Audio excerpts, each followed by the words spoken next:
Bonjour à tous, je vous souhaite la bienvenue à ce nouveau webinaire organisé par l'URIOPS Île-de-France sur les impacts de la crise Covid-19 sur la gestion des établissements et services sociaux, médico-sociaux et sanitaires. Je suis Amel Penon, la directrice de l'URIOPS Île-de-France, et ce webinaire est organisé donc pour les adhérents de l'URIOPS avec les membres du club des partenaires et aujourd'hui le cabinet Picard Avocat, représenté par Stéphane Picard, ainsi que Cécile Noël, qui prendront très bientôt la parole, puisqu'ils en savent beaucoup plus que moi sur les actualités du droit social en cette période épidémique. Alors, nous avons retenu 3 sujets pour ce programme. Le premier est un sujet de préoccupation absolument majeur pour les adhérents de l'URIOPS Île-de-France, puisqu'il s'agit non pas de la prime, mais des primes, la prime Covid-19 ainsi que la prime dite PEPA, exceptionnelle pour le pouvoir d'achat. Et nous nous concentrerons sur la présentation de ces deux dispositifs, leur imbrication, leur cumul et les nombreuses questions que leur recours pose, avec deux risques majeurs que l'on peut déjà dès à présent lister, qui est celui du traitement inégal ou inéquitable des salariés selon les conditions de versement de là ou des primes, ainsi que le risque financier pour les organismes gestionnaires employeurs si les coûts générés par le versement de la prime ne sont pas couverts par les autorités de tarification et de contrôle. Deuxième sujet de ce programme webinaire droit social Covid-19, eh bien, c'est celui du télétravail. Nous y avons eu très massivement recours dès le tout début du confinement et cette modalité nouvelle, en tout cas nouvelle dans son ampleur, pose aussi des questions dont il convient d'y répondre très tôt, non seulement pour sécuriser le recours au télétravail encore aujourd'hui en cette phase de post-confinement, mais également pour envisager sa pérennisation selon les souhaits des employeurs. Et puis un troisième sujet qui sera donc celui des toutes dernières actualités en matière de droit social, particulièrement concernant l'activité partielle ainsi que la maladie professionnelle, sous-entendu celle du Covid-19. Alors une particularité ou une nouveauté pour ce troisième webinaire, c'est celui du sondage. Vous pouvez accéder à un sondage en anglais qui se présente à droite de votre écran, un sondage qui porte bien évidemment sur les 3 sujets à l'ordre du jour de notre webinaire et auquel nous vous invitons à répondre en quelques clics. Et je précise également qu'à l'issue de la présentation des 3 sujets, nous tiendrons un temps de questions-réponses. Là aussi, je vous renvoie à l'onglet questions, toujours à droite de votre écran, pour que vous puissiez les poser dès à présent et nous les traiterons ensuite donc à l'issue de la présentation magistrale de nos 3 sujets. Je ne vais pas être plus longue pour laisser la parole tout de suite à Stéphane Picard qui va donc nous parler des 2 primes Covid et PEPA.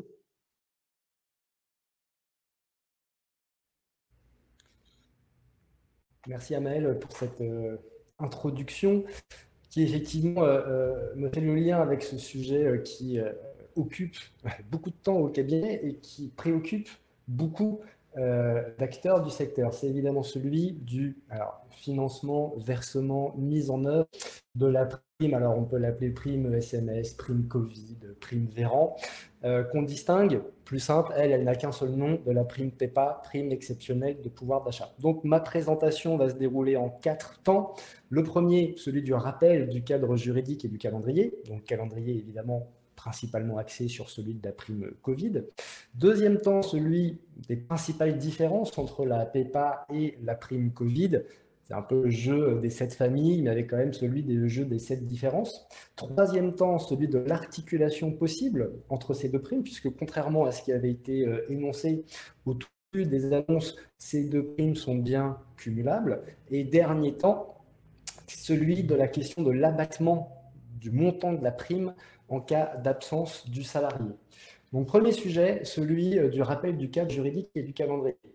Le premier point, évidemment, la plus simple aujourd'hui, c'est celui de la PEPA. La PEPA, on la connaît, elle a été mise en place suite au mouvement des Gilets jaunes, elle a été reconduite par la loi de finances de 2019, mais elle a connu des évolutions. Elle a connu des évolutions en lien, évidemment, avec la crise du Covid-19, puisque un nouveau critère a été ajouté dans le cadre des différents décrets et des différentes ordonnances qui ont été publiées, c'est celui des conditions de travail liées à l'épidémie du Covid-19. 2 ordonnances, 1er avril, 22 avril 2020. Le montant a été modifié, alors pas vraiment le montant, mais ça a aussi beaucoup agité le secteur. On se souvient, au début, la prime PEPA a été conditionnée à la conclusion d'un accord d'intéressement. Alors, on peut discuter longtemps sur est-ce que le secteur est éligible, est-ce que cela a un intérêt de faire un accord d'intéressement pour le secteur? Moi, je suis partisan que la réponse est oui. Toujours est-il que ça bloquait le demande de la prime et que depuis ces 2 ordonnances, toute condition liée à un accord d'intéressement est supprimée. Vous pouvez verser une prime exceptionnelle de pouvoir d'achat d'un montant de 2 000 € maximum dès l'instant que vous êtes soit reconnu d'utilité publique, soit reconnu d'intérêt général. Donc cette modification est importante, tout comme la modification à venir de la date de versement de la PEPA, puisqu'on se souvient que la PEPA devait ou doit encore aujourd'hui être versée jusqu'au 31 août prochain. Dans le cadre de l'examen de la 3e loi de finances rectificative, des amendements ont été adoptés permettant de repousser le versement de cette prime exceptionnelle de pouvoir d'achat jusqu'au 31 décembre 2020. Donc, toujours en lien avec cette prime PEPA, l'intérêt de ce dispositif, c'est évidemment d'avoir un cadre juridique qui est sécurisé. C'est-à-dire que nous connaissons aujourd'hui, peut-être à une exception près, le cadre juridique complet de la PEPA.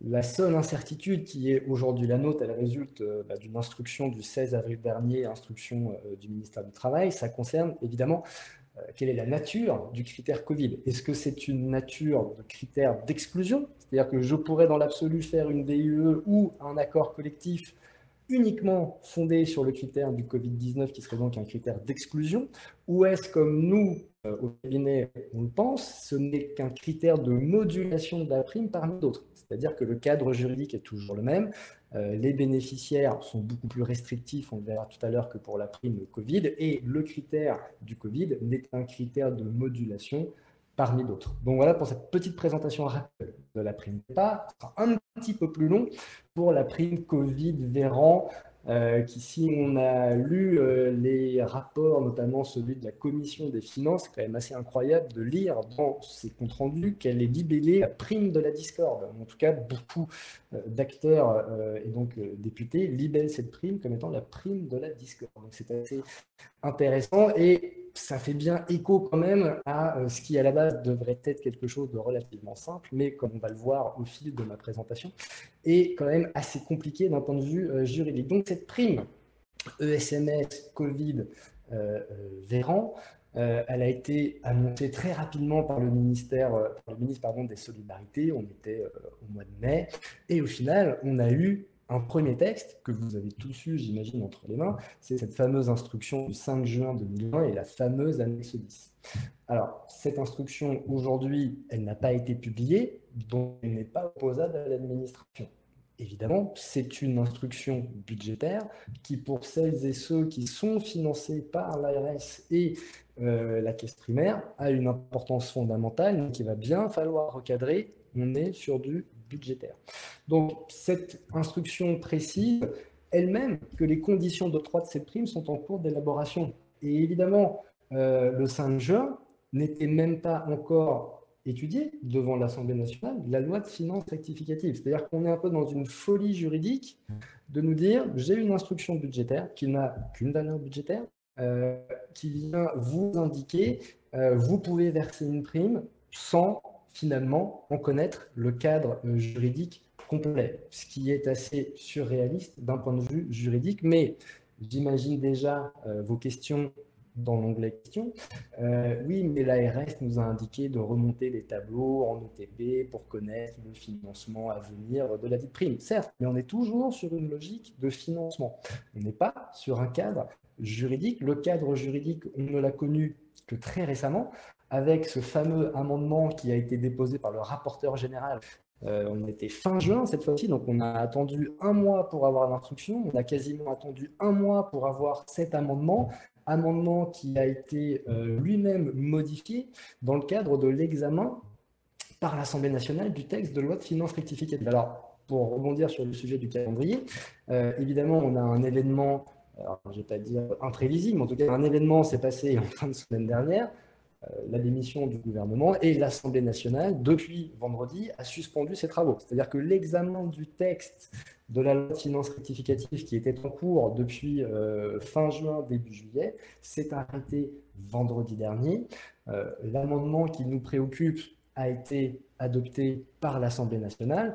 Maintenant, je n'ai pas de boule de cristal et je ne peux pas vous dire si la rédaction actuelle de l'amendement et donc de l'article de la loi de finances sera identique à celui qui résultera du passage au Sénat, potentiellement du passage devant la commission mixte paritaire et d'un aller-retour encore concernant Sénat Assemblée nationale. Donc on a vraiment aujourd'hui une insécurité juridique qui est liée tout simplement à l'absence de cadre juridique stabilisé. Je ne vous dis pas que nous n'avons pas un tableau, on a le tableau, on sait à peu près ce qu'on va pouvoir faire. Maintenant, on n'a pas un degré de détail, des précisions fermes sur le fonctionnement de cette prime Covid. Point, par exemple, qui vraiment doit vous permettre de comprendre la distinction entre cet amendement repris dans la loi de finances et l'instruction du 5 juin de l'ARS. On sait tous que dans l'instruction annexe 10, il est indiqué que selon tel ou tel département, zone verte, zone rouge, le montant de la prime sera fixé à 1 500 € ou à 1 000 €. Cette distinction selon les départements, selon les zones, n'est absolument pas reprise aujourd'hui par l'amendement et par le projet de loi de finances rectificative qui vient simplement nous dire les établissements qui sont guidés, et on en reviendra tout à l'heure sur ce point-là, les établissements peuvent verser une prime exonérée d'un montant maximal de 1 500 €. Et on nous dit au final pas grand-chose de plus. Si on met de côté la liste des établissements selon le code de la santé, le code de l'action sociale et des familles, si on met de côté cette liste-là, l'amendement aujourd'hui vient nous dire de façon assez simple, vous pouvez par DUE ou par accord collectif mettre en place le versement et les critères de versement de cette prime Covid. Elle ne nous dit pas autre chose pour le moment, cette loi de finances rectificative. Alors est-ce que demain, toujours avec ma boule de cristal, on aurait une nouvelle instruction où on aurait un décret venant nous préciser les critères indicatifs ou pas qu'on préconise au niveau du gouvernement ou de vos organismes de tutelle et de finances? Je n'en sais rien. Aujourd'hui, ce qui est sûr, c'est que nous avons un texte qui est relativement large, qui a connu des évolutions par le biais de l'action des différentes fédérations ou instances type URIOT et UNIOPS, qui a connu des modifications entre l'amendement que je vous ai cité tout à l'heure et le texte qu'aujourd'hui il existe. Que demain nous aurons encore des évolutions, je ne sais pas. Ce qui est certain, comme vous le savez, au début 5 juin, l'ARS, uniquement pour les structures financées, notamment par l'ARS et l'assurance maladie, ce qui évidemment mettait de côté le sujet des établissements financés par les conseils départementaux et par tout autre type de subvention. Les actions qui ont été menées ont au moins permis pour le moment cette évolution-là. C'est-à-dire que la loi de finances rectificative, son contenu, est aujourd'hui beaucoup plus large que l'instruction du 5 juin 2020. Donc on entend beaucoup au niveau de nos clients et également sur les réseaux sociaux des confusions entre cette instruction et son annexe 10, avec à côté, et je vais dire au-dessus, cette loi de finances rectificative. Ce ne sont pas la même chose. D'un côté budgétaire, je caricature mon propos, ARS, j'ai les 750 millions, je vais vous les donner. L'amendement, la loi de finances rectificative, vient de nous dire, est instauré le principe du versement d'une prime exceptionnelle pour tel ou tel établissement. Pour le moment, on ne nous dit pas autre chose. Donc, calendrier, je termine sur ce point, cette première partie. Calendrier, on peut raisonnablement imaginer que nous aurons le tableau complet d'ici à la fin du mois de juillet, pas avant. Et évidemment, ça pose problème pour beaucoup d'entre vous qui se sont déjà engagés auprès des salariés à verser la prime avant le départ en congé, c'est-à-dire très tôt, alors que le cadre juridique complet ne sera connu que dans potentiellement un mois, le temps des allers-retours. Deuxième partie, les principales différences entre la PEPA et la prime Covid, prime SMS. Je l'ai indiqué en introduction, elles se ressemblent beaucoup, elles ont quelque part la même finalité, mais elles ont quand même des différences majeures, au premier rang desquelles se trouve le champ d'application. La prime Covid est bien plus restreinte que ne l'est la prime PEPA. La prime PEPA s'applique à tout type de structure, là où la prime Covid est aujourd'hui, en l'état de la rédaction des textes, restreinte à une liste, certes importante d'établissements, mais elle est fermée.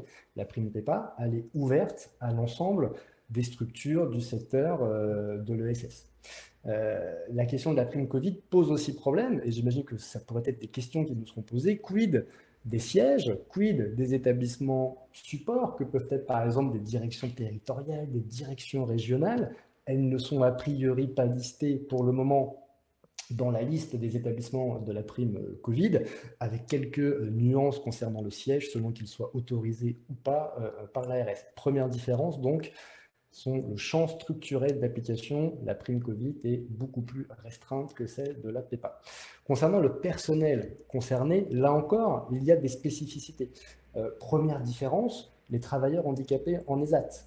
Ils sont inclus dans la prime PEPA. En l'état du texte concernant la prime Covid, ils ne sont pas visés. Je ne parle pas des salariés d'ESAT qui sont bien inclus dans le champ d'application de la prime Covid, je parle bien des travailleurs handicapés en ESAT, qui ont connu eux-mêmes une évolution par rapport à la prime PEPA, où ce n'est que par le biais d'évolution du texte qu'effectivement les travailleurs handicapés qui ne sont pas des salariés mais qui sont des usagers sont éligibles à la prime PEPA. Donc évidemment se pose la question, comment traiter des travailleurs handicapés qui potentiellement ont eu le bénéfice de la prime PEPA et qui potentiellement n'auraient pas le bénéfice de la prime Covid. Deuxième différence, les intérimaires. Les intérimaires sont eux aussi inclus dans le périmètre de la PEPA, ce qui pose aussi beaucoup de questions pour de nombreuses associations, comment traiter cette relation avec les intérimaires et les agences d'intérim, mais pour le moment, ils sont également exclus de la prime Covid. De même pour le champ des salariés, pas question pour la prime Covid aujourd'hui de discuter de 3 fois le SMIC annuel. On se souvient que pour les salariés PEPA, le seuil d'exonération sociale et fiscale, c'est sous réserve d'être en dessous de 3 fois la valeur annuelle du SMIC. Cette précision-là n'a pas été non plus retenue pour la prime Covid. Et peut-être le dernier point qui est peut-être le plus fondamental, pour la PEPA, le salarié doit être obligatoirement présent à la date de la conclusion de votre décision, du dépôt de l'accord ou du versement de la prime. Rien de tel pour le moment en ce qui concerne la prime Covid. En pratique, ça veut dire quoi? Ça veut dire que des salariés qui ont été en CDD sur la période de référence pourront bénéficier de la prime Covid, même s'ils ne sont plus dans les effectifs à la date de versement de la dite prime. Pour la PEPA, au contraire, ils ne pourront pas en bénéficier.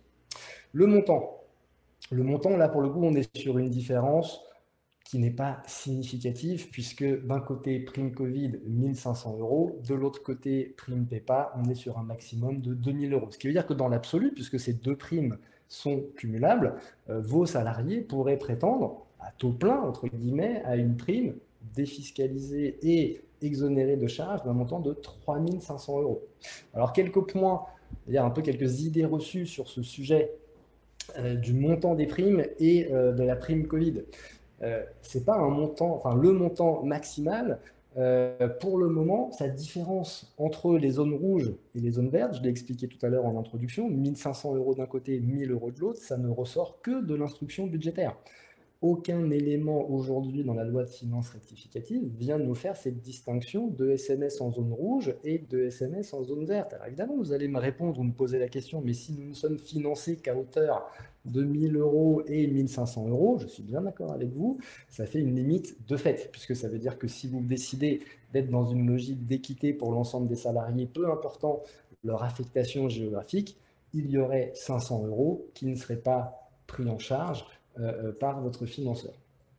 Donc, premier point, celui du secteur géographique qui, pour le moment, n'est pas repris dans le projet de loi de finances rectificative. Deuxième idée reçue, la somme de 1 500 € n'est pas un montant fixe.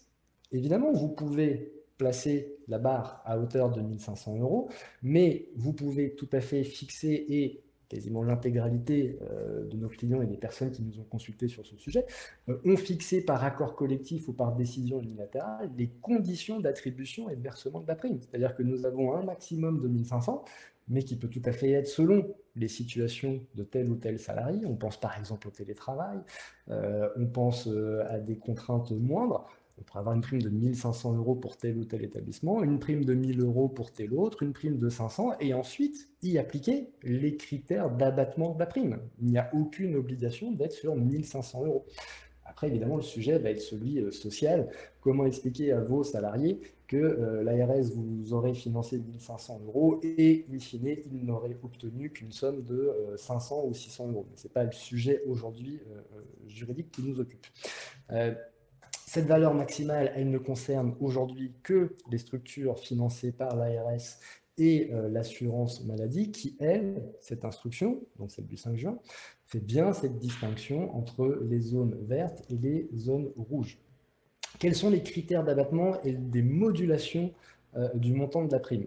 Là encore, distinction entre la prime Covid et la prime PEPA. Il est clair que la prime Covid, sur l'aspect critères d'abattement, modulation du montant, est beaucoup plus flexible que ne peut l'être la prime PEPA. Les critères de modulation de la prime PEPA, ils sont limitatifs. Ce sont la rémunération, le niveau de classification, les conditions de travail liées à l'épidémie du Covid-19, la durée de présence effective pendant l'année écoulée ou la durée contractuelle de travail. On est enfermé dans ce cadre-là. Pas de place à l'improvisation pour les critères de modulation concernant la PEPA, avec le sujet que j'ai évoqué également en introduction. Est-ce que ce critère des conditions de travail liées à l'épidémie Covid-19 peut être un critère d'exclusion? Vous n'avez pas travaillé pendant la période, vous n'êtes pas éligible à la prime PEPA, ou comme nous le recommandons et comme nous l'analysons au cabinet, ce n'est qu'un critère de modulation, parmi d'autres, ce n'est pas un critère d'exclusion.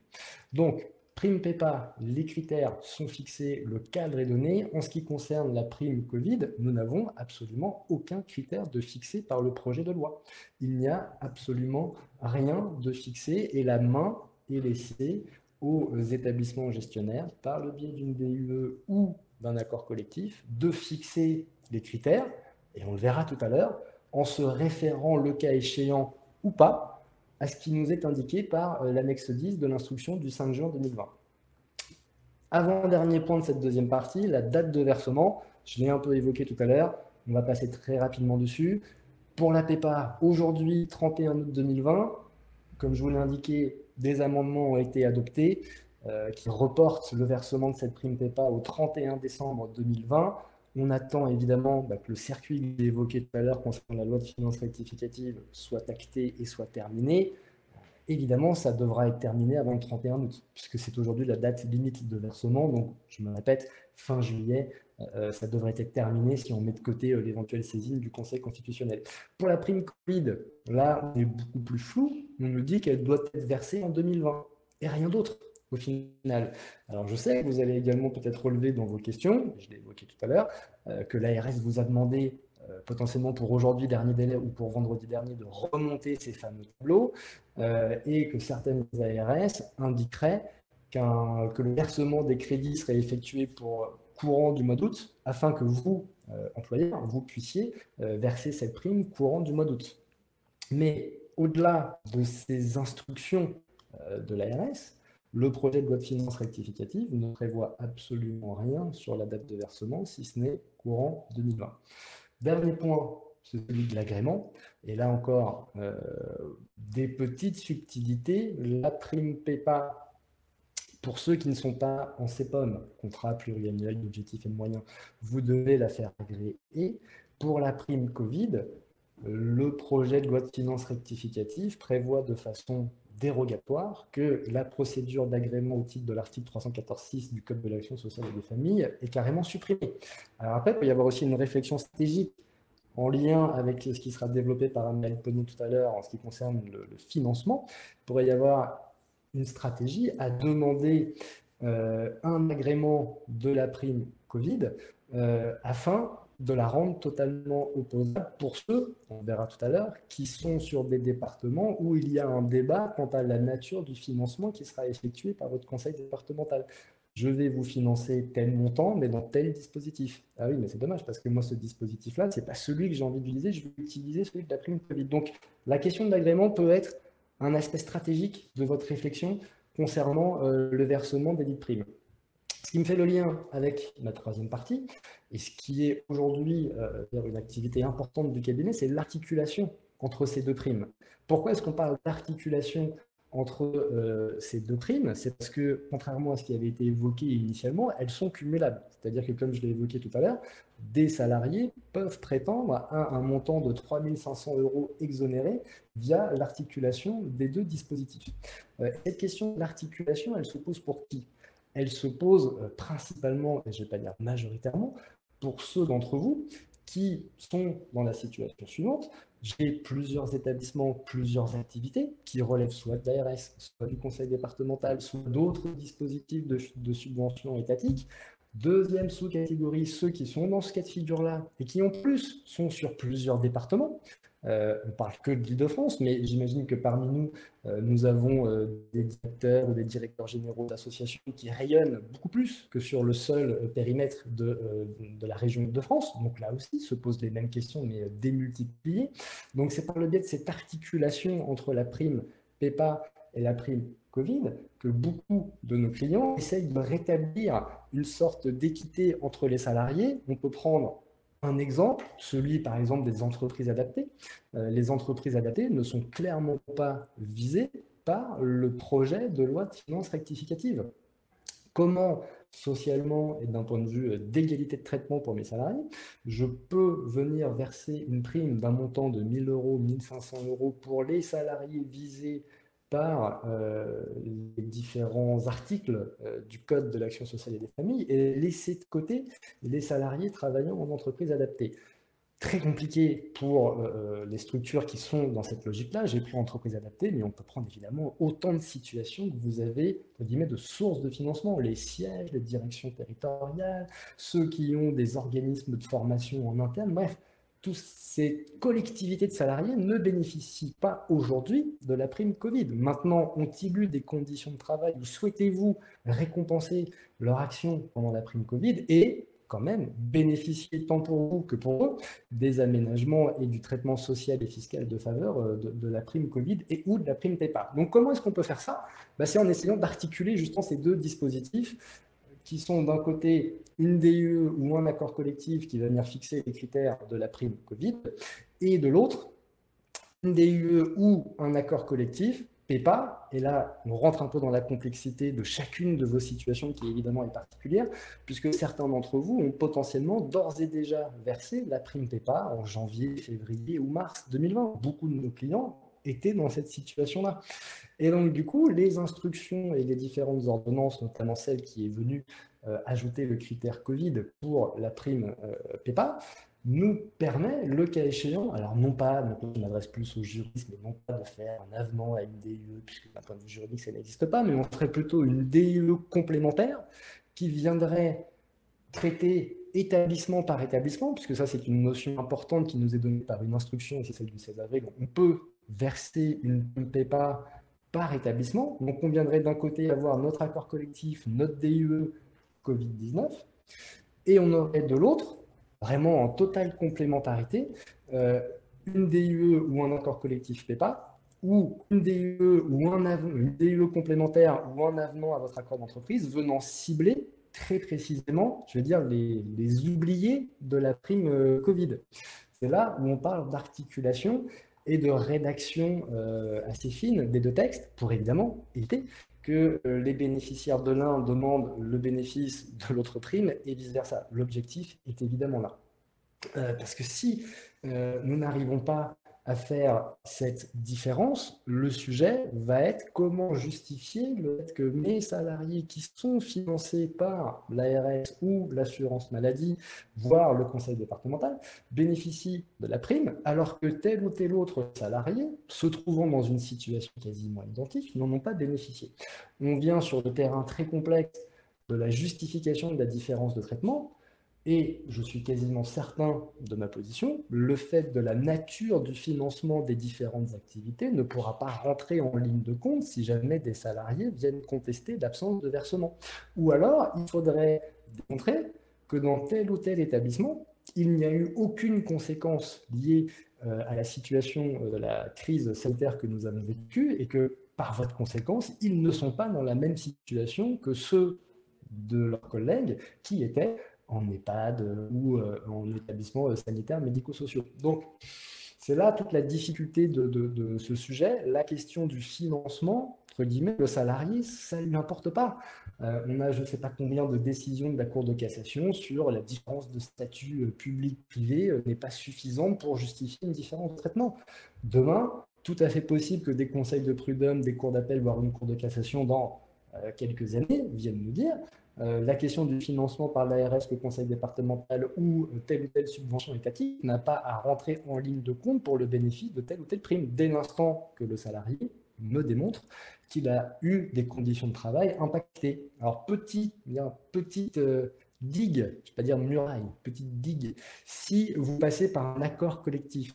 L'accord collectif, aujourd'hui, les différences de traitement sont présumées comme reposant sur un critère professionnel. Ce n'est qu'une présomption, une présomption simple, elle peut être renversée, mais à la différence d'une DE, décision unilatérale de l'employeur, aucune présomption de cette nature n'existe avec une décision unilatérale de l'employeur. Donc, attention à cette articulation. On l'a beaucoup fait au cabinet pour de nombreux clients pour venir essayer de faire du réglage fin entre d'un côté ce qu'on peut verser au titre de la prime Covid et de l'autre ce que l'on peut faire par le biais d'une PEPA, que ce soit une PEPA, on va dire, unique ou un complément de PEPA. Puisque, et Amael on discutera certainement tout à l'heure, on sait que le département, par exemple le 92, pour ne pas le citer, a indiqué que lui, il financerait, en tout cas en dernier état de nos informations, il financerait une PEPA. C'est-à-dire qu'il ne financerait pas ce qui résulterait de l'amendement et de la loi de finances rectificative. Donc là, vous allez avoir à jouer sur ces deux tableaux pour éviter, entre guillemets, une crise sociale si vous êtes évidemment dans le cas de figure que j'ai évoqué tout à l'heure, multi-activité, multi-financement, entre guillemets, les trous dans la raquette par rapport à l'amendement et au projet de loi de finances rectificative, ou si vous intervenez sur plusieurs départements. Cette question-là de l'articulation, elle est à mon avis absolument fondamentale. Dernier sujet de mon intervention, celui de l'abattement en cas d'absence. Alors ça, c'est vraiment un point aussi après l'articulation. Le deuxième sujet qui nous occupe depuis maintenant plusieurs semaines, c'est comment traiter les cas d'absence dans les éventuels abattements de la prime. Comme je l'ai évoqué tout à l'heure, le montant 1 500 €, on peut ensuite le faire moduler. On peut le faire, là je suis vraiment sur la prime Covid, puisque pour la question de la PEPA, c'est aussi très clairement fixé. Donc pour la prime Covid, là on a une espèce, pareil, pas dire d'hérésie juridique, mais en tout cas, on a l'annexe 10, toujours de cette instruction budgétaire du 5 juin, qui n'a toujours que pour vocation celle d'être sur budgétaire. Elle vient nous dire, alors vous faites ce que vous voulez, mais si vous voulez, vous pouvez vous référer à titre indicatif à ce qui a été fait pour le secteur public. Et aujourd'hui, grand nombre d'entre vous se sont effectivement, entre guillemets, abrités derrière cette instruction du 5 juin, les décrets qui ont été pris pour la fonction publique pour construire vos critères de modulation de la prime. J'imagine que beaucoup d'entre vous ont choisi la période de référence entre le 1er mars et le 30 avril. Beaucoup ont choisi les 15 jours d'absence entre X%, les 30 jours Y%, et puis au-delà, c'est 0. Tout ça, ce sont des critères qui sont donnés par l'instruction, qui, je le répète, pour le moment, n'a pas été publiée, n'a absolument aucune valeur juridique, si ce n'est l'instruction budgétaire. Beaucoup se sont lancés sur ce point. Et le dernier sujet, c'est celui qui est donné également par cette instruction et qui a été donné aussi par nombre d'adresses, c'est cette présomption, cet abattement en cas d'absence, sauf lorsque l'arrêt maladie, l'accident du travail ou la maladie professionnelle aurait une présomption d'imputabilité au virus Covid-19. Alors ça aussi, ça a entraîné beaucoup de questions par mon client et j'imagine par le secteur. Comment est-ce que moi, employeur, je peux déterminer qu'une absence qui serait imputée au Covid-19, donc une présomption d'imputabilité, comment est-ce que je peux la neutraliser? Puisque ce sont des données de nature médicale, qu'aujourd'hui, au moment où on se parle, même si un décret a fuité, il n'y a pour le moment aucune reconnaissance automatique, et Cécile en parlera tout à l'heure du Covid-19 comme maladie professionnelle, l'amendement et le projet de loi de finances rectificative ne prévoit absolument rien sur le sujet. Et en pratique, comment vous allez pouvoir essayer quand même, parce que ça a du sens, de venir neutraliser les arrêts maladie, accidents du travail ou maladies pro qui sont présumés imputables au Covid-19. Mais comment vous allez pouvoir, en pratique, mettre en place un tel système? Alors, trois pistes, on va dire trois options. La première, qui a été préconisée par quelques ARS, le salarié vous fait une espèce d'attestation, comme quoi il s'auto-déclare ou il s'auto-constitue une preuve, comme quoi son arrêt maladie qui est intervenu sur telle période est bien imputable au Covid. Bon, nous, juridiquement, ça nous questionne fortement, donc on n'est vraiment pas favorable à ce point-là. Puis vous imaginez, sans mauvais jeu de mots, la vague d'attestations que vous allez avoir de salariés qui vont vous certifier que leur arrêt maladie PAT est bien lié au Covid, très compliqué à gérer.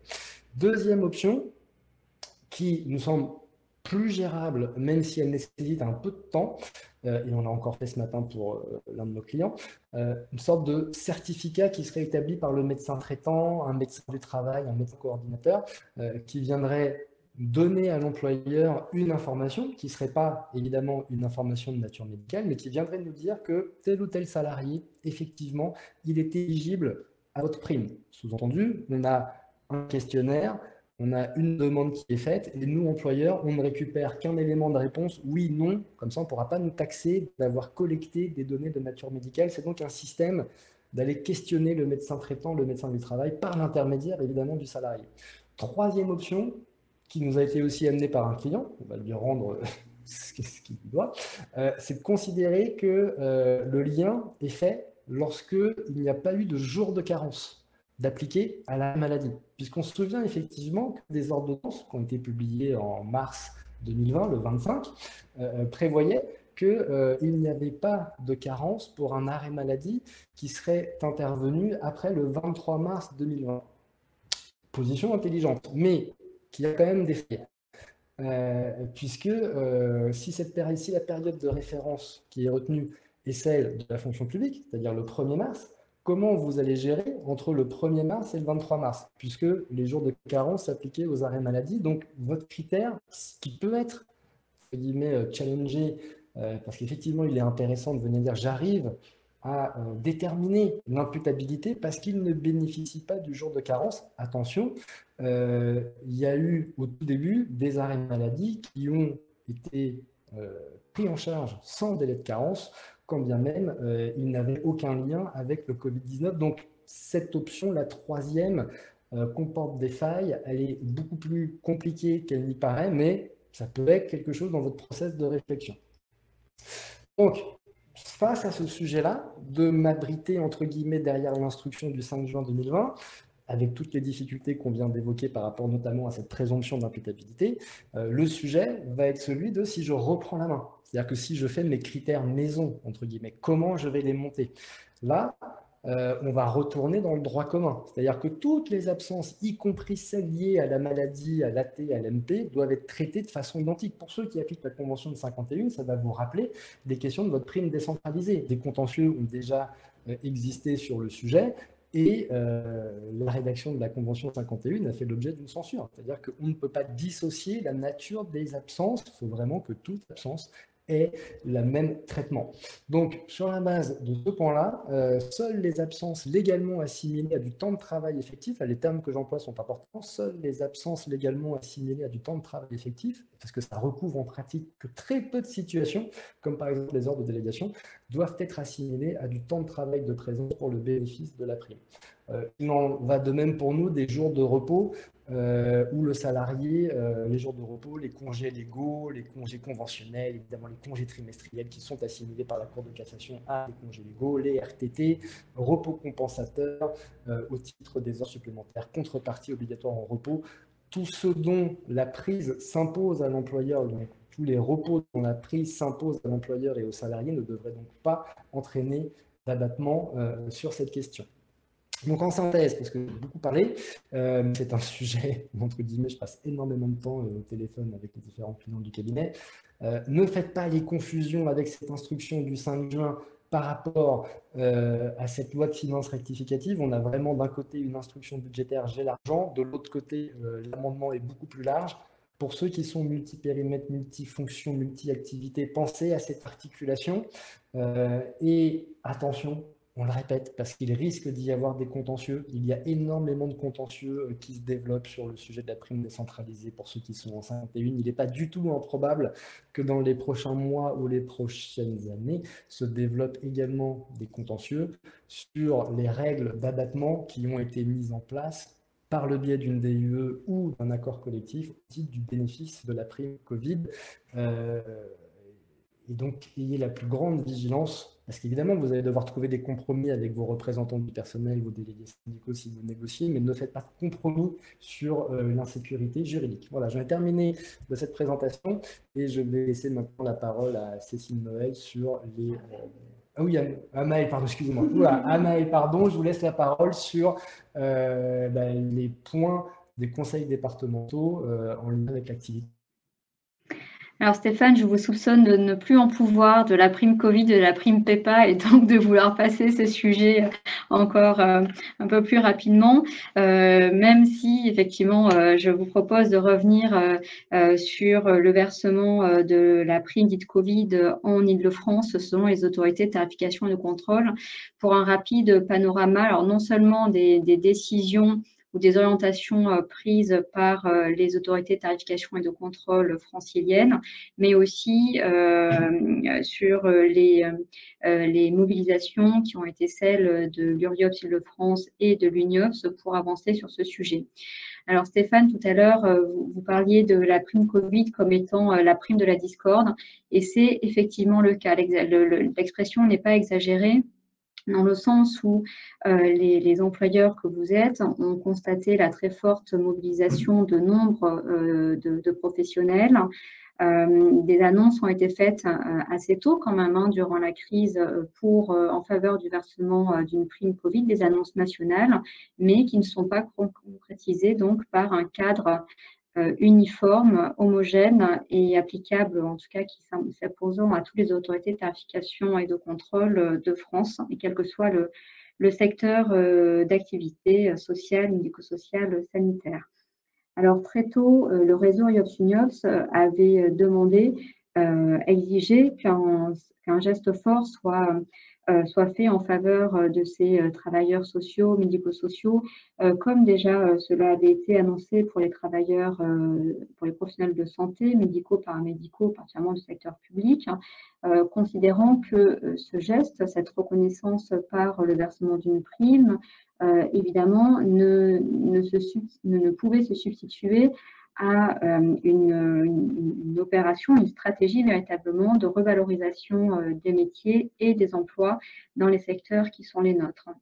Nous avons eu d'abord des retours plutôt positifs au niveau national et malheureusement, aujourd'hui, eh bien, quasiment chaque autorité compétente développe sa propre doctrine.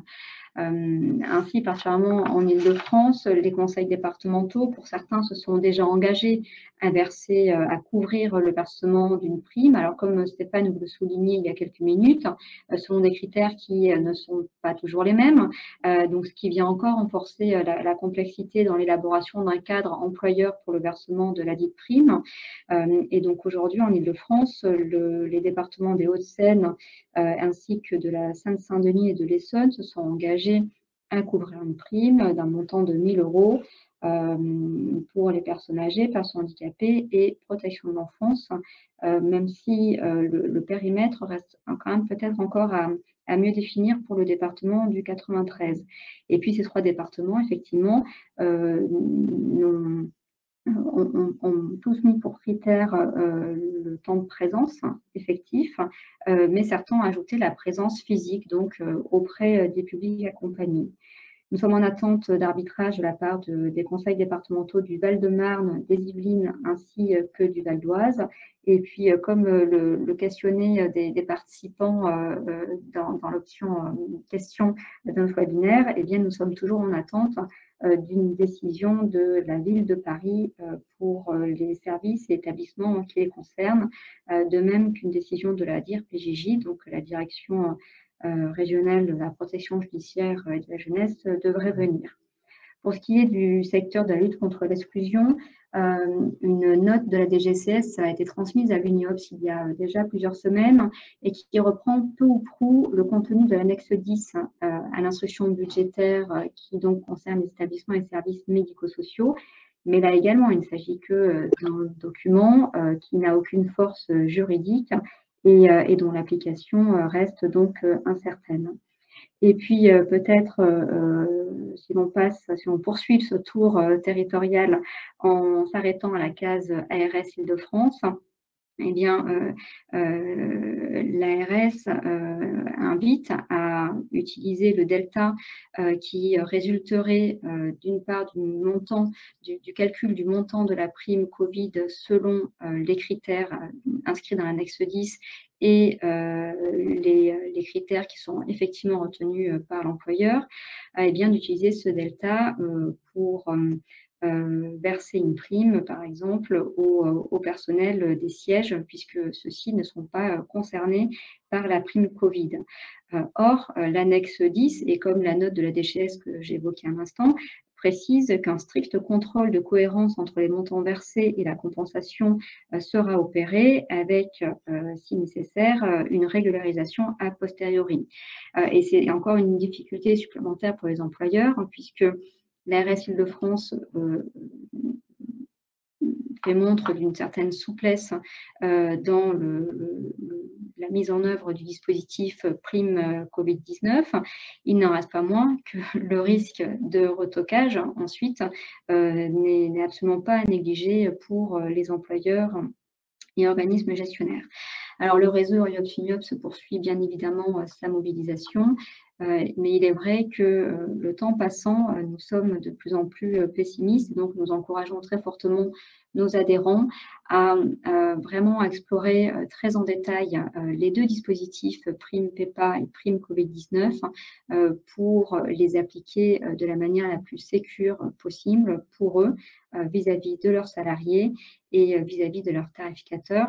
Là aussi, avec un dialogue et en transparence avec les tarificateurs, pour aussi faire remonter cette difficulté qui se surajoute à toutes les autres qui ont été provoquées par la crise Covid-19. Alors, je ne serai pas plus longue et je vais passer donc la parole à Cécile Noël. Stéphane pour cette première partie sur le principal sujet d'actualité pour le secteur.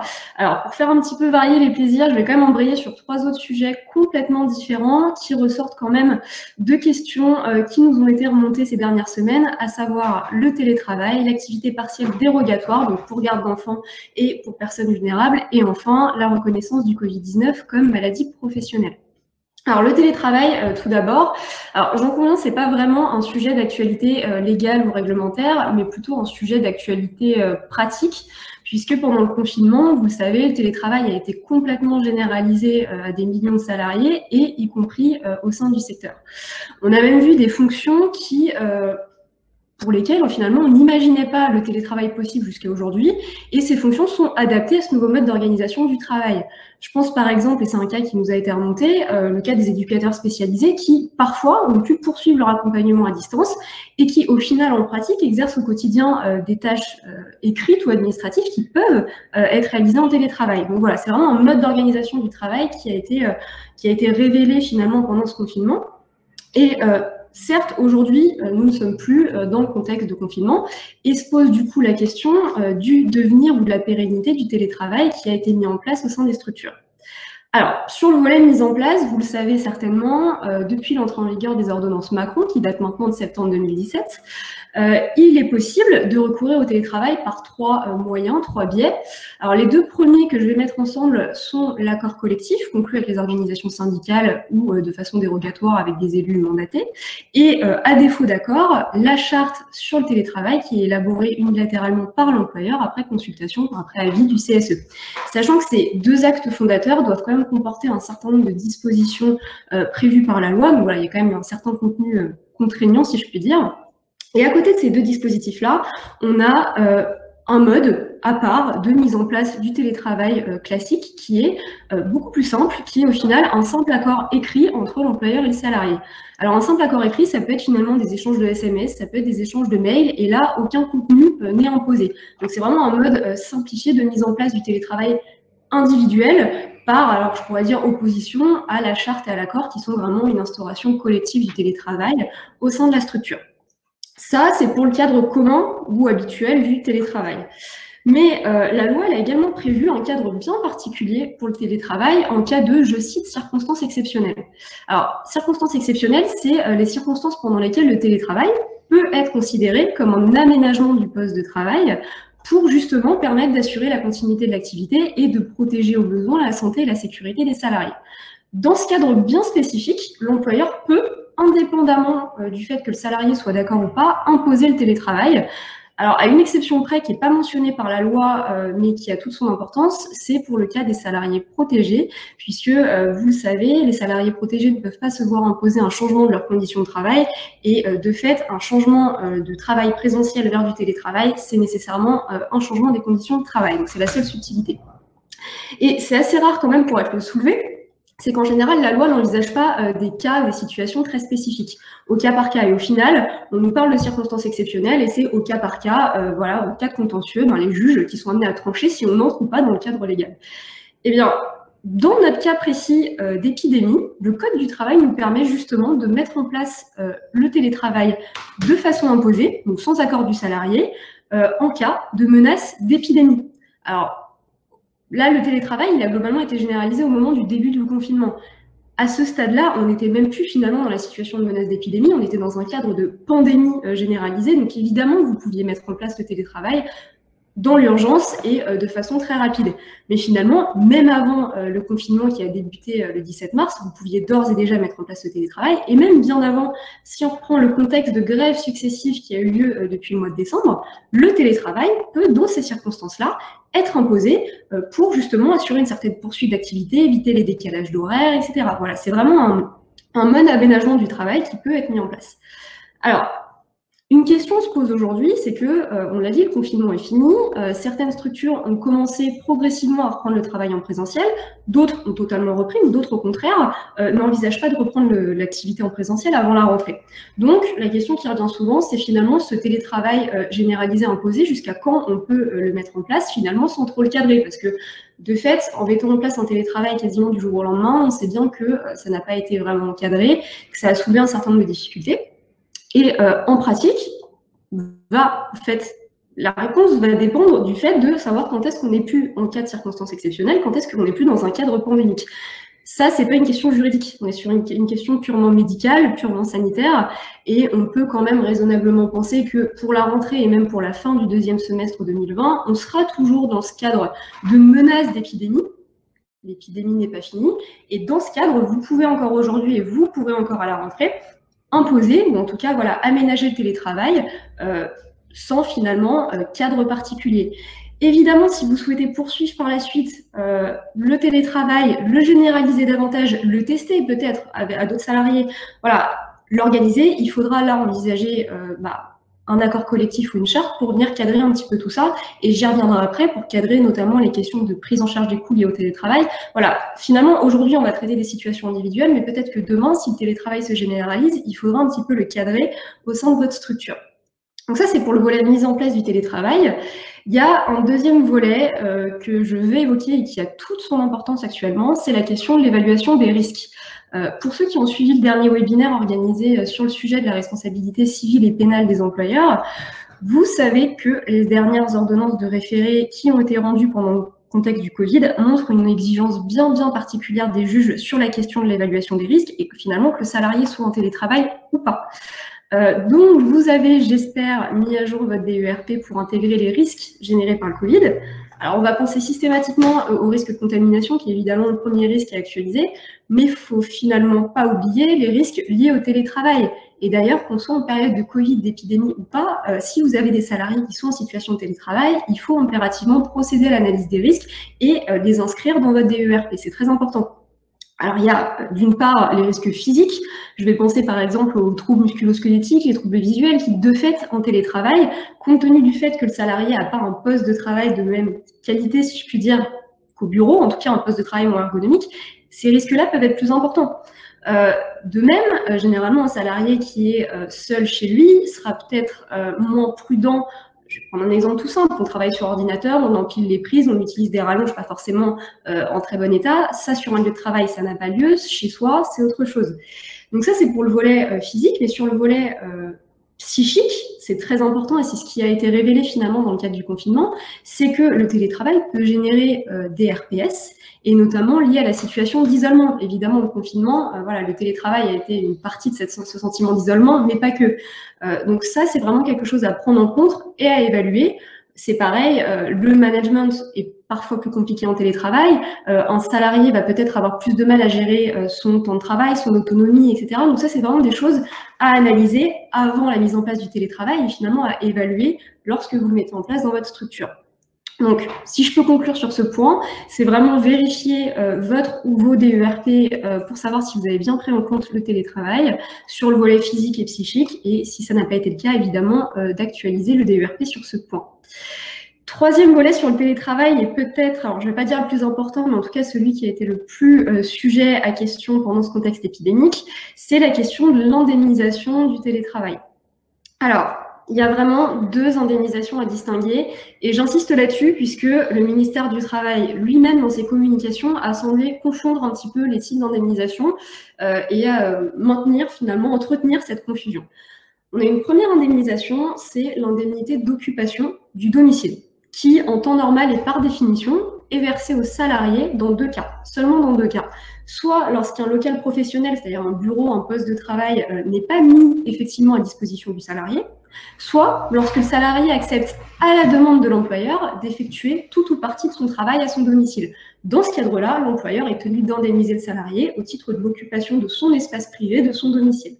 C'est un principe qui est lié à la jurisprudence, qui n'est pas récent, qui n'a pas changé avec les ordonnances Macron et qui est susceptible de s'appliquer. Alors effectivement, dans le cadre du Covid, le salarié, dans 98% des cas, n'a pas cherché, n'a pas demandé à être en télétravail et cela lui a été imposé, soit un peu avant le confinement, soit au moment du confinement. Donc, il pourrait être soutenu, et côté salarial, ça pourrait tout à fait l'être, que l'indemnité d'occupation est due. Nous, évidemment, de notre côté, on a un certain nombre d'arguments, et c'est notre position au cabinet, qui viennent considérer que finalement, cette indemnité n'est pas due dans le cadre du contexte épidémique, pour une raison qui est simple, c'est que le salarié a bien en pratique un local ou un bureau qui a mis à sa disposition, son poste de travail, et c'est pas vraiment l'employeur qui a demandé à placer le salarié en télétravail. Le télétravail, il a été imposé compte tenu des circonstances exceptionnelles, je l'ai évoqué juste avant, et finalement, compte tenu des exigences et des mesures sanitaires qui émanent des autorités publiques et pas de l'employeur lui-même. C'est pourquoi on pourrait venir considérer que l'indemnité d'occupation n'est pas due. Et c'est en tout cas notre position. Deuxième volet d'indemnisation, les frais liés au télétravail. Alors ça recouvre quoi? Finalement, ça recouvre tous les frais qui sont engendrés par finalement la pratique directe du télétravail. Ça peut être l'augmentation de la facture d'électricité, ça peut être les frais de connexion Internet. Un salarié qui a besoin d'une meilleure connexion de la fibre pour justement pouvoir faire de la visio, ça va engendrer un coût supplémentaire. Ça va être tous ces frais-là. Avant les ordonnances Macron, il n'y avait pas de sujet. Les frais liés au télétravail devaient être pris en charge, mais vous le savez certainement, vous avez dû le voir passer à l'époque, l'ordonnance du 22 septembre 2017 a supprimé textuellement de la loi l'obligation pour l'employeur de prendre en charge les frais liés au télétravail.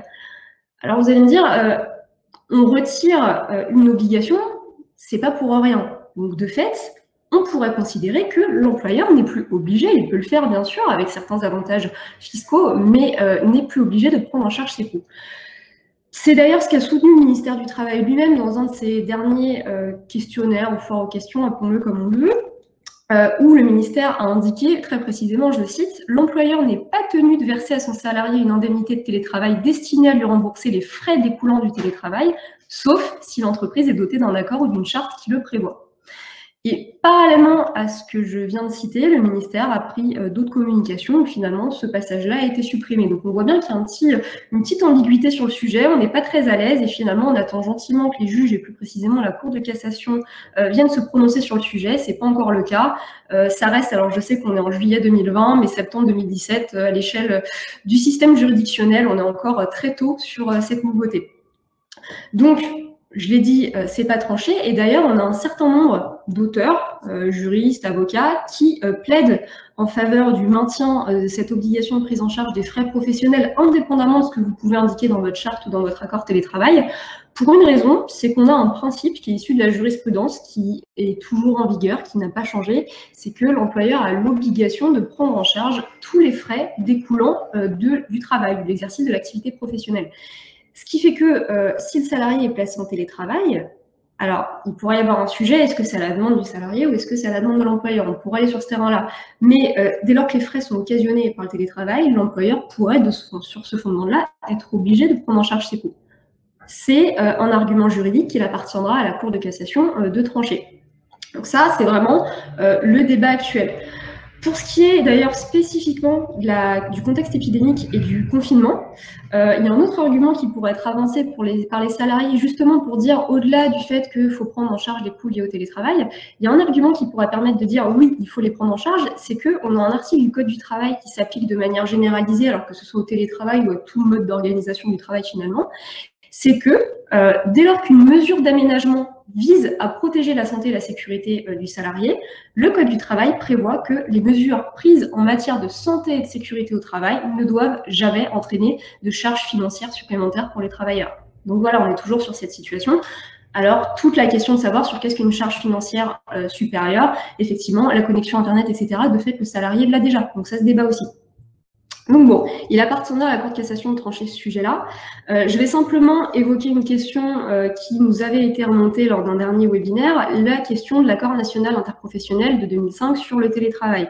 Vous le savez peut-être, il y a cette ANI qui prévoit justement l'obligation de prise en charge des coûts liés au télétravail. Jusqu'à il y a encore peu de temps, la question ne se posait pas dans le secteur puisque les structures du secteur n'étaient pas représentées par les fédérations signataires de cette ANI. Sauf que, vous le savez très certainement, les principales fédérations patronales du secteur, je pense notamment à Nexem et à la FEAP, ont adhéré à la CPME très récemment. Et de fait, la question se pose de savoir si cette ANI est d'application obligatoire pour les structures du secteur. Alors, je ne vais pas laisser le suspense, il y a vraiment des arguments juridiques qui pourraient venir dire... qui pourrait permettre de contrer finalement, en tout cas aujourd'hui, l'application de ces dispositions. Mais concrètement, en fait, on attend de savoir des précisions sur les termes de ces adhésions-là. On n'a pas en pratique, on ne sait pas comment ça a été mis en œuvre. Donc ça, c'est un sujet qui va venir très prochainement sur la table, mais sachez qu'il est toujours possible par accord d'entreprise, et attention, pas par charte, parce que la charte est évidemment unilatérale, mais par accord d'entreprise, sur le télétravail, vous pouvez complètement déroger à cet accord national interprofessionnel. Donc après, évidemment, il y a la question de la jurisprudence, etc., mais en tout cas, quand bien même cet accord serait applicable, vous pouvez y déroger par voie d'accord d'entreprise. J'en ai fini pour le sujet du télétravail. Je vais aller très très rapidement sur les derniers sujets étudiés dans le cadre de ce webinaire. Premièrement, l'activité partielle dérogatoire.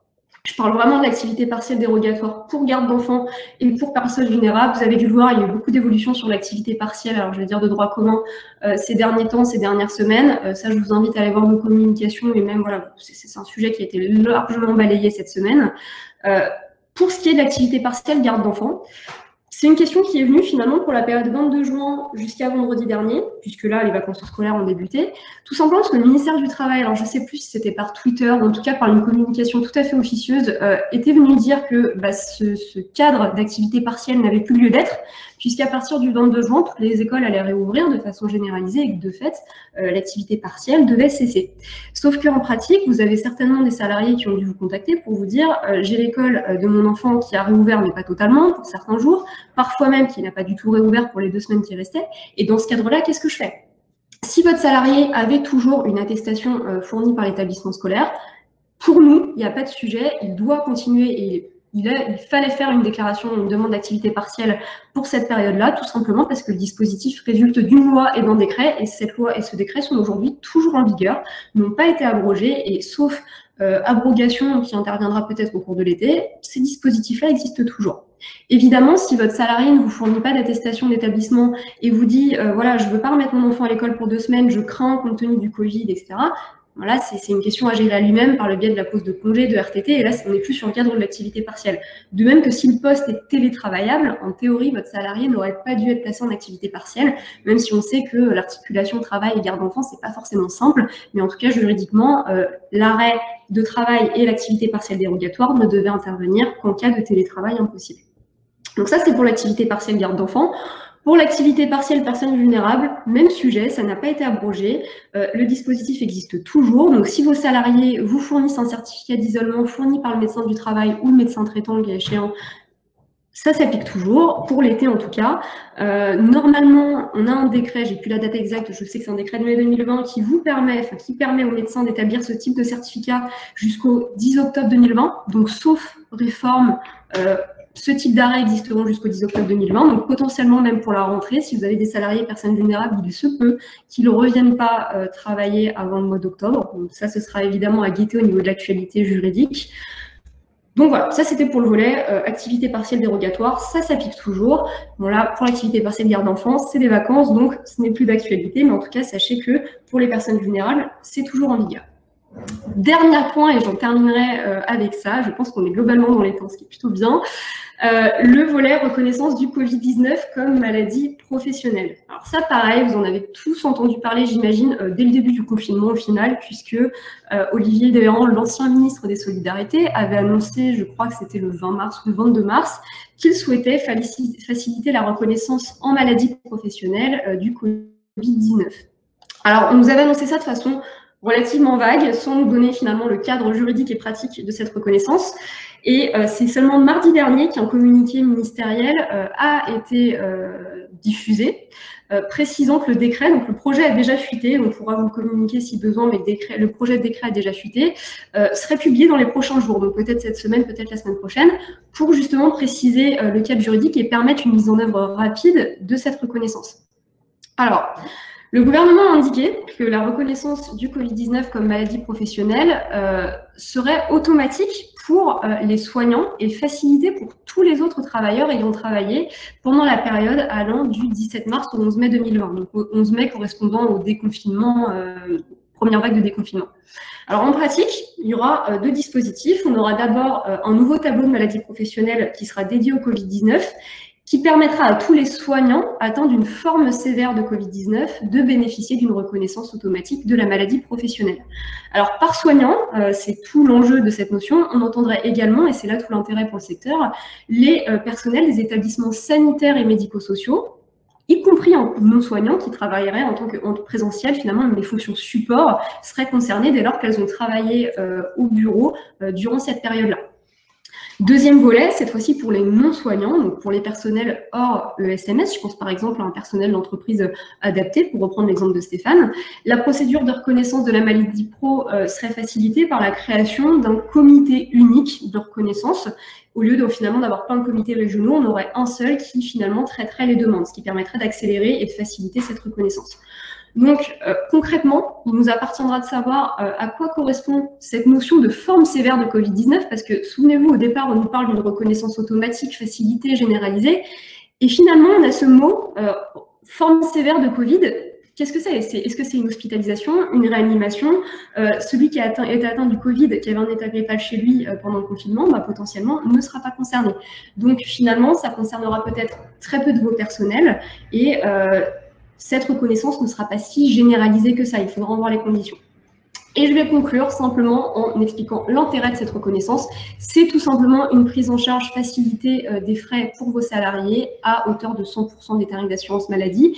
Et point très important, parce que concrètement, c'est ce qui vous concerne, vous, en tant qu'employeur, c'est que pour éviter justement de supporter cette charge financière, parce que qui dit reconnaissance automatique dit nécessairement prise en charge financière afférente, il va y avoir une mutualisation de cette dépense entre tous les employeurs, quel que soit leur secteur, dans la part mutualisée de de la cotisation AT-MP. Donc, normalement, il ne devrait pas y avoir d'impact pour votre tarification AT-MP à vous dans vos structures. Voilà, j'en aurais fini. Je vous remercie à tous pour votre attention et nous allons, je pense, passer aux questions-réponses et je crois qu'il y en a un certain nombre auxquelles nous allons répondre.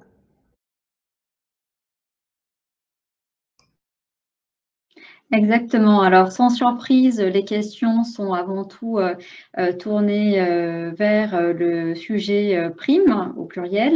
Mais avant de les reprendre, je vous rappelle qu'un sondage vous est proposé dans l'onglet sondage, donc à droite de votre écran. Si vous pouviez prendre quelques très courtes secondes en quelques clics pour nous apporter vos propres témoignages et pratiques, ça nous serait très utile. Alors, nous allons débuter avec une question qui porte sur les travailleurs handicapés en ESAT. Est-ce qu'ils sont bien concernés par les deux primes, Stéphane? Alors effectivement, pour les travailleurs handicapés des ESAT, d'un côté, prime PEPA, ils sont bien inclus dans le champ de versement de cette prime PEPA en tant que bénéficiaires, avec une petite subtilité. Ils doivent tous en bénéficier au sens d'une unité de travail. D'accord ? La logique, c'est pas pour ceux qui ont des travailleurs handicapés en ESAT qui n'auraient pas versé la prime PEPA lors du premier versement, pas de stress. L'instruction vient nous dire, si vous faites bénéficier un ou deux travailleurs handicapés, ils doivent tous en bénéficier. Il n'y a pas de choix. Donc là, sur le volet PEPA, sur le volet prime Covid, pour le moment, les travailleurs handicapés des ESAT ne sont pas visés. Ils ne sont pas visés. Pourquoi ? Pour la simple et bonne raison que le texte aujourd'hui parle uniquement de travailleurs, c'est-à-dire de salariés au sens contrat de travail. Et en l'état, les travailleurs handicapés des ESAT ne sont pas des salariés, mais sont des usagers. Donc, pour le moment, ils ne sont pas éligibles à la prime Covid.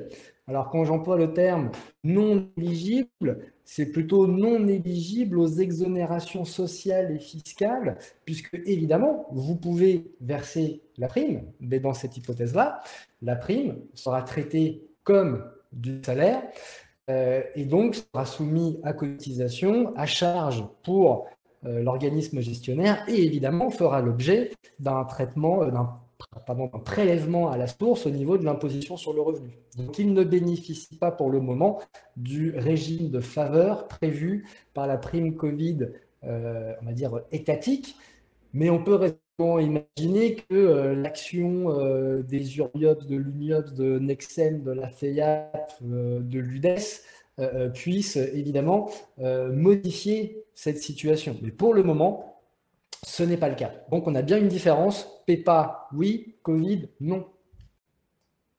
Merci Stéphane. Alors, une deuxième question. Dans la DUE, peut-on moduler la prime Covid qui va être versée à certains établissements selon que les salariés de cet établissement ont déjà perçu une prime dite départementale ou pas? Alors, j'ai bien compris qu'il y avait eu quelques problèmes de son et je m'en excuse, mais c'est tout l'intérêt de l'articulation que j'ai évoquée tout à l'heure entre d'un côté la prime Covid qui serait versée aux salariés qui sont éligibles en lien avec l'amendement, avec la loi de finances rectificative et la loi de finances définitive, et de l'autre, on viendrait verser la prime, on va dire Covid, mais par le biais d'un outil juridique qui est celui de la PEPA. Donc oui, effectivement, on peut tout à fait exclure les bénéficiaires de l'un du régime de l'autre. C'est tout l'intérêt. C'est-à-dire que si vous prenez un risque à faire ce type de montage, vous n'avez aucun intérêt à le faire. C'est bien parce qu'on est en capacité de pouvoir mettre les bonnes formulations et de bien pouvoir articuler les deux primes en lien avec l'instruction que j'ai évoquée tout à l'heure, l'instruction du 16 avril 2020, qui nous permet de verser une prime PEPA au niveau d'un établissement, au sens SIRET du terme. Donc, on pourrait tout à fait, pour répondre simplement à la question, la réponse est oui, on peut. Très bien. Alors, une autre question qui est étroitement liée, peut-on décider de verser une prime PEPA seulement aux établissements et salariés non éligibles à la prime Covid au sein d'une même association? Pour vous, c'est exactement la même réponse. C'est-à-dire que c'est quasiment les mêmes questions. On est sur la même réponse, à savoir que lorsque vous avez des établissements qui ne sont pas couverts par les services établissements visés par l'ordonnance, par la loi de finances rectificative, par souci d'équité, d'égalité de traitement, vous devez trouver un moyen pour vous permettre de verser une prime aux salariés qui ne sont pas compris dans cette prime Covid. Et je me répète, le seul moyen aujourd'hui de le faire, sous réserve d'une simplification à venir, je ne sais pas, c'est articuler prime Covid avec prime PEPA. Très Donc bien. là encore, la réponse est oui. Et alors, si l'on passe maintenant à la définition des critères qui vont conduire au versement ou au non-versement de la prime, est-ce que, et sans tenir compte donc de la nature de l'absence sur laquelle vous êtes intervenu tout à l'heure, peut-on établir des critères de durée d'absence pour moduler aussi bien la prime PEPA que la prime Covid?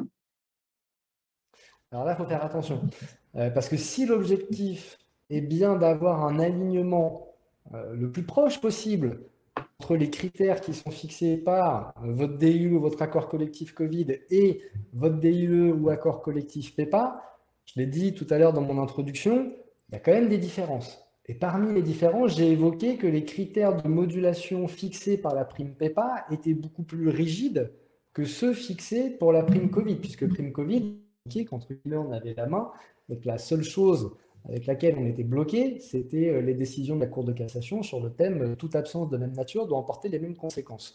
Donc la question posée est « peut-on établir des critères de durée d'absence » La réponse est oui. On peut tout à fait dire, et c'est ce que beaucoup font, 30 jours d'absence égale X% de la prime, 15 jours égale Y%, et puis ainsi de suite, faire différents paliers. Donc peut-on établir des critères de durée d'absence? La réponse est oui, sans distinction de la nature de l'absence. C'est là où ma réponse est non. Parce que pour la prime PEPA, on vient nous indiquer des absences qui sont nécessairement non prises en compte dans l'abattement. Là, je lis l'instruction du 16 avril. Question, le montant de la prime peut-il être différencié en fonction de la présence effective du salarié dans l'entreprise? Réponse, oui.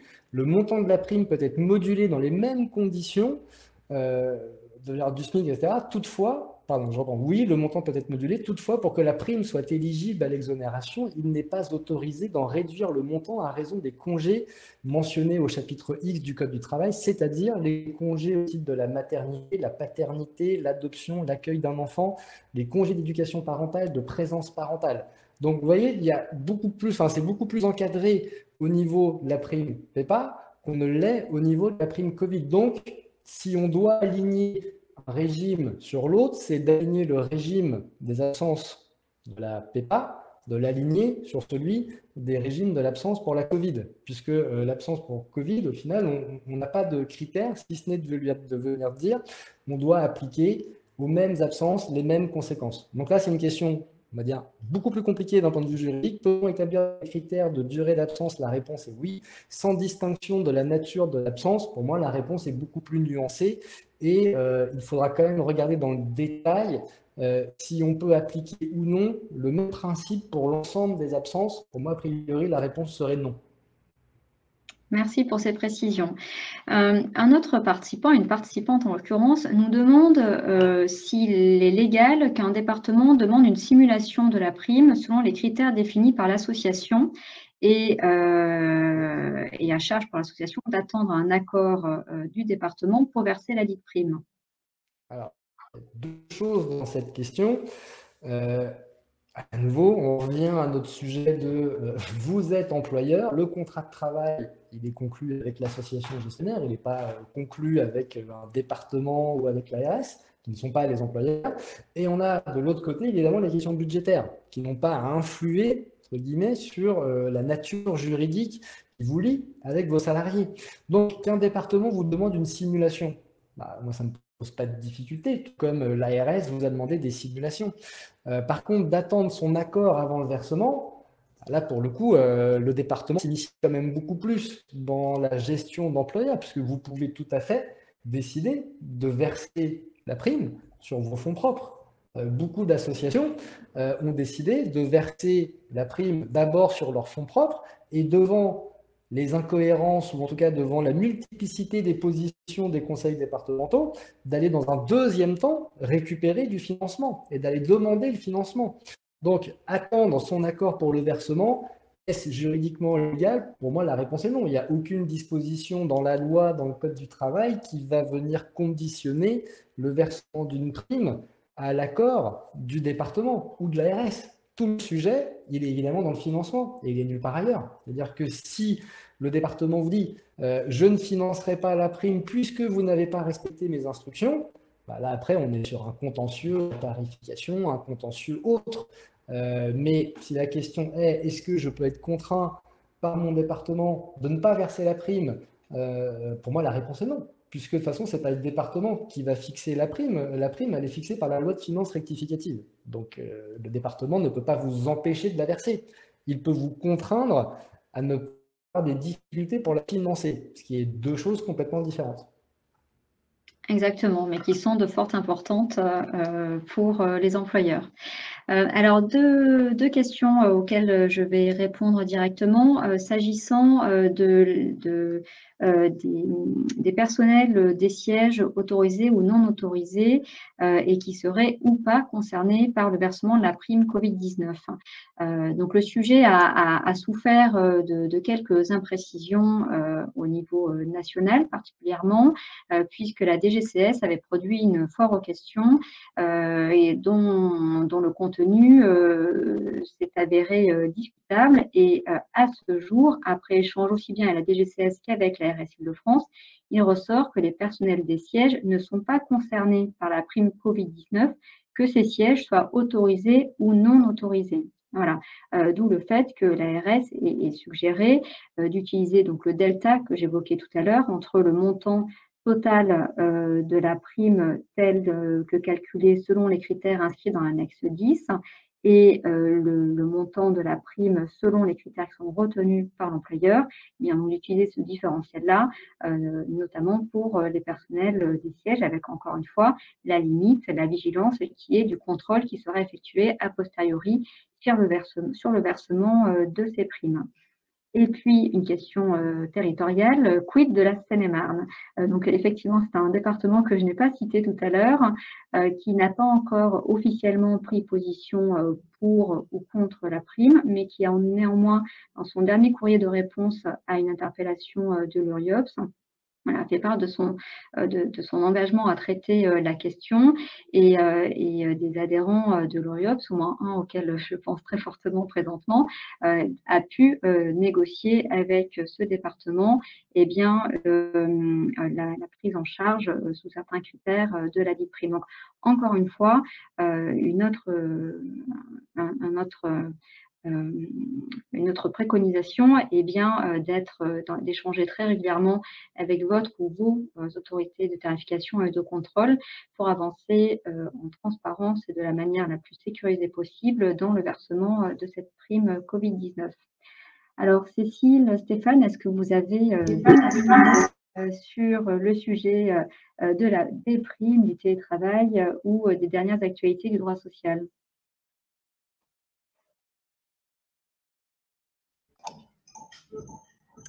Alors, excusez-nous, Amel, on ne vous a pas entendu. J'ai simplement vu qu'il y a une question à laquelle on n'a pas répondu sur la question de l'activité partielle qui va être répondue très rapidement. C'est effectivement de savoir si pour l'activité partielle dérogatoire, quel est le montant d'indemnisation. Alors, pour les salariés, rien ne change, c'est-à-dire que l'obligation est toujours de 70% de la rémunération brute et donc 84% du salaire net, que le salarié soit en activité partielle de droit commun ou dérogatoire pour personnes vulnérables ou garde d'enfants. Et effectivement, il y a eu un changement au début du mois de juin, au 1er juin, et cette indemnisation, en fait, pour l'employeur, finalement, le montant qui est remboursé par l'État passe à 60% du salaire brut et donc en lieu et place de 70% avant. Donc finalement, pour le salarié, il n'y a pas de changement. Maintenant, pour vous, employeur, depuis le 1er juin, vous avez une baisse d'indemnisation par l'État et qui s'applique tant pour l'activité partielle dérogatoire que pour l'activité partielle de droit commun. Voilà. Ouais, ce qui permet de faire un lien aussi pour celles et ceux qui ont fait des DUE venant compléter, c'est-à-dire une prise en charge à 100%, évidemment, la part que vous allez prendre en charge est beaucoup plus importante. Et se pose la question, si vous avez pris une DUE ou un accord collectif, bah, attention, parce qu'il va falloir potentiellement y mettre un terme un jour, puisqu'il est évident que le montant de reste à charge de l'employeur va ne faire que diminuer, et que si vous vous êtes engagé à durée déterminée ou indéterminée à maintenir le salaire, alors il y a bien conscience que certains d'entre vous, dans vos activités, vous avez la garantie du maintien de votre subvention. Mais pour le moment, je ne sais pas où vous en êtes de vos campagnes budgétaires de financement, mais attention, entre les éventuels engagements que vous avez pris au titre du maintien de salaire dans le cadre de l'activité partielle et cette réduction qui va ne faire qu'en s'accroissant du, entre guillemets, reste à charge de l'employeur. Merci Stéphane. Pour la très grande clarté de vos interventions et des réponses que vous avez apportées en complément à ce webinaire. Alors, il est temps de le conclure, justement, avec quelques minutes d'avance et celles-ci seront toujours gagnées sur les emplois du temps fort chargés. Tout d'abord, je tenais à nous excuser des difficultés matérielles que nous avons subies aujourd'hui, comme quoi, même en plein Paris, le réseau et les infrastructures numériques ne sont pas toujours optimales. Il n'en reste pas moins que nous avons réussi à tenir ce webinaire et à éclaircir, il me semble, des sujets très sensibles et complexes pour les adhérents de l'Oriops Île-de-France, et c'est en soi un succès. Un grand merci au cabinet Picard d'avoir à nouveau mis à disposition son expertise pour l'Oriops et pour les adhérents de l'Oriops Île-de-France. Je vous donne rendez-vous très vite, dès le 8 septembre pour l'Assemblée générale annuelle de l'Oriops Île-de-France, qui a été repoussée conformément à ce que permettaient les ordonnances d'état d'urgence sanitaire. Le 15 septembre également pour les rendez-vous budgétaires, au cours desquels nous dédierons une séquence assez longue justement aux actualités du droit social avec à nouveau Maître Picard en intervenant exclusif pour ces rendez-vous budgétaires sur ce sujet-là. Et puis également le 6 octobre, la journée de rentrée sociale de l'Oriops Île-de-France qui portera sur les impacts de la crise Covid-19 sur les mutations de l'offre d'accompagnement, quels que soient les secteurs, encore une fois, social, médico-social et sanitaire. Je précise qu'un compte-rendu de ce webinaire sera envoyé aux participants. Et je vous souhaite à tous et à toutes un très bel été et à très bientôt à l'Oriops Île-de-France. Au revoir.